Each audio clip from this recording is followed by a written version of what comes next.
Every now and then, you come across a document that just stops you in your tracks. At first glance, this just looks like a personal diary. But as we're about to see, it reads more like an intelligence file for a pretty high-stakes mission.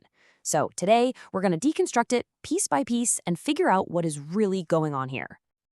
And bam, right at the top, we get the mission title laid out in all caps, The Big Date. The document immediately tells us when it's all going down, setting the stage for what our narrator clearly sees as a major event. But just when you think you've got a handle on it, the narrator drops this little bombshell. This isn't some casual get-together. It's a cover for something else. And with that one line, the entire context of what we're looking at just completely changes. All right, so let's play along. If this is a mission, then let's treat it like one. What's the brief? What are the core parameters? Who are the players? And what's the real objective? So the basic mission parameters are laid out pretty clearly for us. We've got the location, Alex's house, and the key personnel. But notice the layers of deception here. There's the public cover story, that it's just a sick plan. Then there's the private one for the narrator's dad. But the true objective? That's known only to our agent, to be a fly on the wall and remember everything that happens there. Remember everything, but why? What's the end game? Yeah, we're going to get to that. You know, you can't go into an operation blind, right? You need intel on the people you're dealing with. And lucky for us, our narrator has provided exactly that, detailed dossiers on the other two people involved. First up, we've got Alex, the host. We get his birthday, his interests, which point to a very specific online world. But the really key intelligence here is the behavioral stuff, gets jealous easily and yells at people. From a tactical point of view, that flags him as a wild card, emotionally volatile, totally unpredictable. And then there's Austin, who gets this very flattering code name. The file on him is just intensely negative, destructive behavior, some odd personal habits. But the critical threat, the operational risk, is right here. He peeks at screens. In the world of espionage, that is a huge security breach. So let's just put these two threats side by side for a second.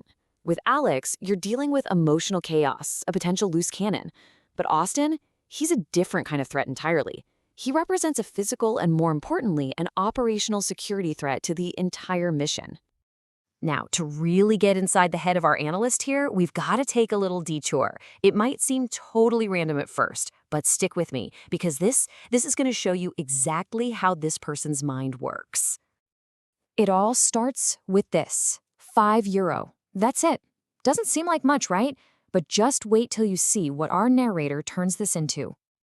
And just look at this breakdown. This isn't, I'm going to go buy some books. No. This is Operation Money Well Spent. I mean, you've got acquisition, budgeting, distribution, right down to the detailed logistics of passing a book back and forth. Who thinks like this over €5 purchase? It's incredible. And that is the whole point. This was never really about the books, was it? It's a window into a mind that is meticulous, strategic, and plans out every single move. So now, just imagine that same brain power being pointed at the big date. Okay, so with that in our back pocket, let's get back to the sleepover. We know our narrator is a planner. So what specific dangers are they planning for? What has them on such high alert? Well, first, there's this general feeling. The narrator says it themselves. I do really need to keep my guard up. So right away, we know this isn't a relaxed, fun time.